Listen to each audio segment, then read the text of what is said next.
Evening, folks. Welcome back to DRG-TV. I know this lockdown sucks.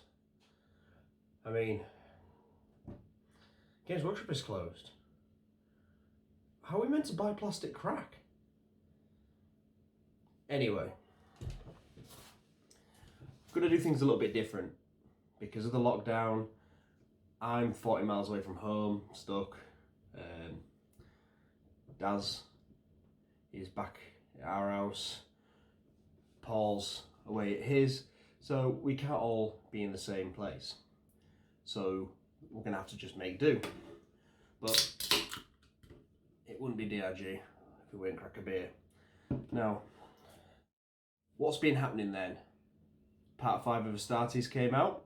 If you don't know what that is, pause this video, open a new tab, YouTube, Astartes. It is these amazing fan-made shorts made by the same person. The animation is fantastic, the sound, the story, it generally looks brilliant, and the Space Marines look fantastic.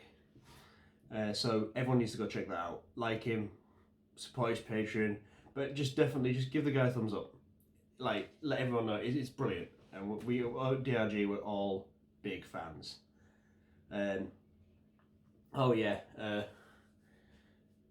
this and my glasses. My mum told me if I didn't stop her, I'd go blind. I should have listened. Right, the Warhammer previews have just happened. Now you all have access to the internet because you're, for some reason, sat watching me chat away to myself. So you already know what was revealed. Storyforge. I have high hopes for Storyforge. I think we're going to have some really nice stuff. The Blood Angels one, that was all in the like Sin City in space, so the black and white with the pop colour of the red, all look lovely. Really excited for that. What else have we got? There was the, what was it called? Hammer and Bolter and Hammer, whatever it's called. The one about the Inquisition. That looks fantastic. I'm not a fan of that sort of, is it anime style? Manga style? Not my usual cup of tea, but look at the source material, it's going to be good. What else can we talk about? What are we all excited about? There's this new Sisters Battle. We're quite excited for that, all of us. Now, Daz, he's looking forward to the Giants because of their destruction. And he plays Ogres and Orcs when you pronounce it properly. So he's excited about that. Paul, he's a Blood Bowlist. He's very excited about the new Blood Bowl stuff. And for me, I don't play Dark Angels, I don't play 30k, but the new Lion model. Mwah, beautiful.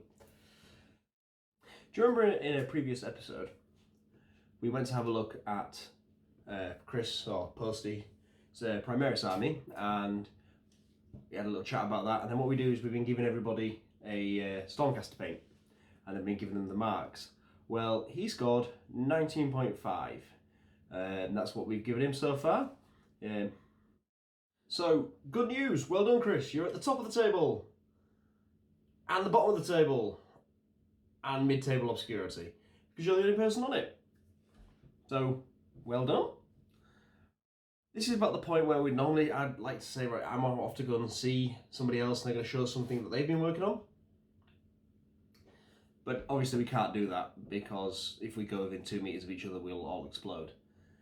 So, this is Toby. Toby is a member of our club and he's been working on some scenery that's a little bit different. And we thought we'd get him to do as a little video where he can explain what he's been doing with his reactors. That we have shared them on our Instagram. But over to you, Toby. You guys have asked me just to do a quick video on the reactors and regulators I've been tinkering on and off with since the start of the year and the addition of the EL wires that I put into them. My overall plan for this year is to actually build a full 6x4 table, and I've been thinking about this method for quite a while. There are 2 full tutorials on this on my Instagram, which is Zeb_Sota. Sorry guys, I had to get a quick plug in there somewhere. But it's really, really, really simple to do. I'd seen a couple of other examples of this, slightly different to how I picked them up. And I want to say the first time I saw it was about a year ago in the Train Shooters group. And if you haven't looked at the Train Shooters group before, seriously, go check it out. It's an absolute wealth of inspiration and quick wins when building terrain. So how did I do it? Well, first things themselves, you'll need the kits. Secondly, you'll need one of these. Now, it's an EL wire. They're pretty cheap to pick up. They come in a variety of colours. 99p from Amazon, eBay, places like that. All it simply was doing for the regulators was just drilling holes in the right places so you can thread it through. So you'll see my hand waving around for the next couple of minutes. I'll try and keep the camera as steady as I can. But if we get the camera just to zoom in there, you can see I've just drilled. These are 2mm holes in the recesses in and around the outside. And if I flip it over, there you go. You can see that I've wrapped it round the outside in the front, through the hole, and then looped it up to the next recess, and then you'll thread back over around the outside to the right, to the opposite side.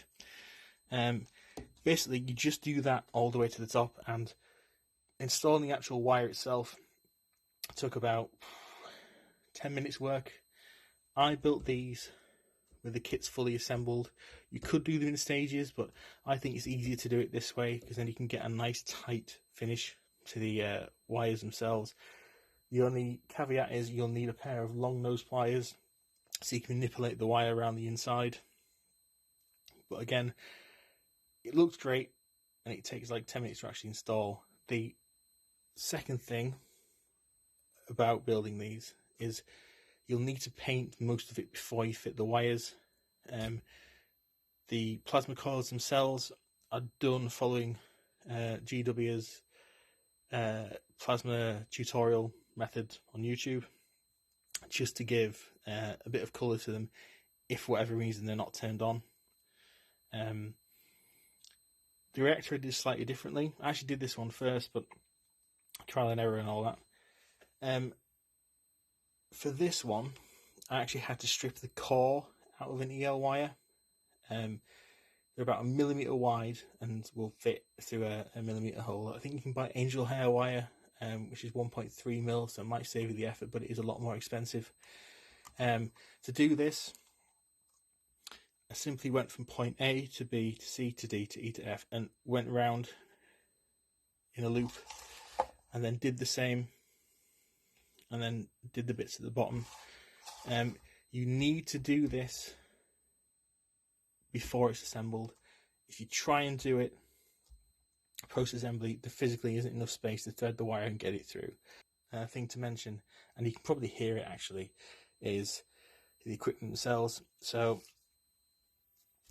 because it's an AC current, it needs like a converter.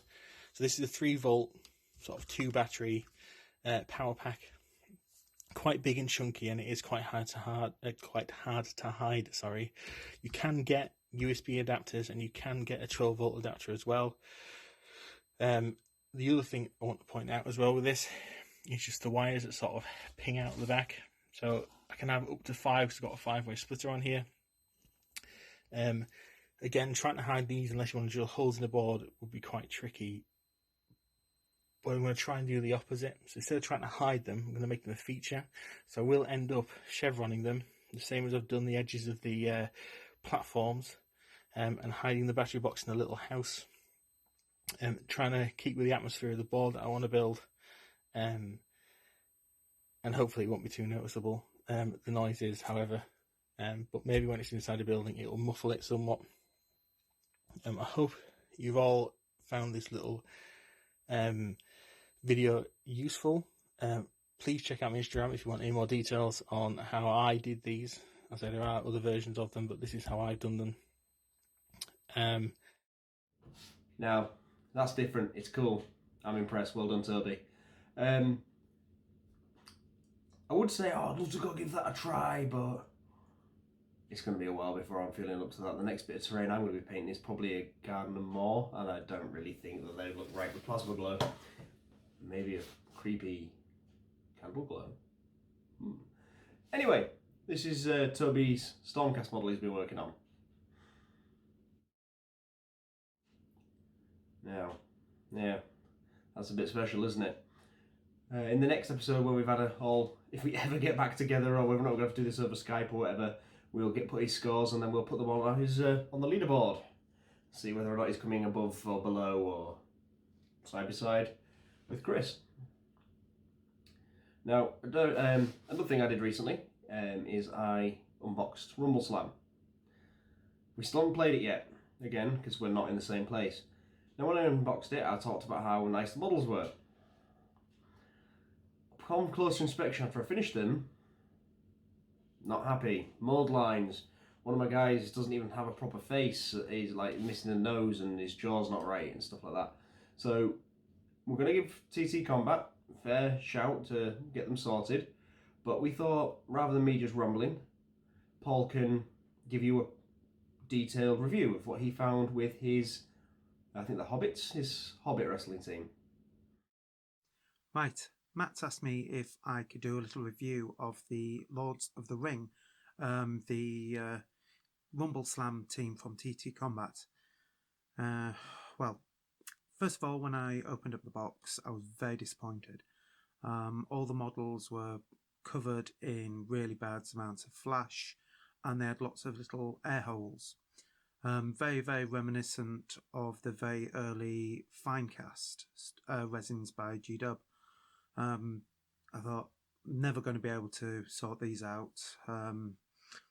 But with an awful lot of work using filler files, managed to get them actually looking okay.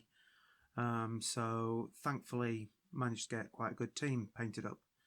I've also been speaking to some of the guys on the TT Combat's Rumbleslam forum page, and it actually seems like Matt and I have just been very unlucky, because some of the others are saying absolutely crisp, no problem. So I think it just might be one of those things, with it being new box set. I think they've just rushed out as many of the models as they can, and as a result, maybe the quality control isn't as 100% as it would be for products that are already in production. So, as I say, we might have just been unlucky, but on the whole, everyone else is happy. So, obviously, you've heard a bit from me. I've waffled at the camera. We've had a look at Toby's stuff. To see us out, I'll let Darren show you what he's been working on. Over to you, mate. Hello guys, how's it going?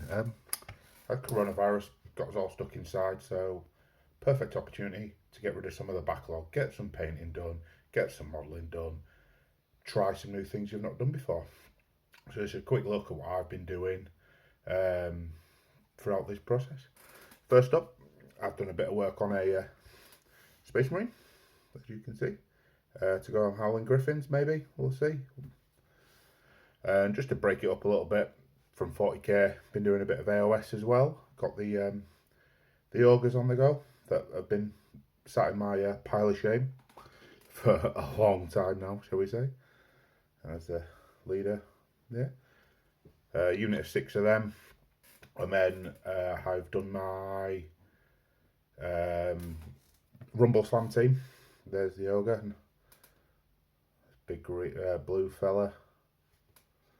The wrestlers, I've gone for a white and purple look. Never really painted purple before. Thought I'd give it a go. And techniques that I've never really done before. I've made a base here, quite a large base. I've done some water effect in the drain. I've done some weathering powders around the edges, and I've got some, I don't know if you can see that, some water effects, some still water effect and some realistic water in there. That's for my my big fella, my Orc Warboss, sorry. Other than that, not much really. A lot of painting. I've been doing a bit of basing on models that are painted but not based. So why don't you tell us what you've been up to? Show us, like, subscribe, all that sort of stuff, and hopefully catch you again in a bit. See you later.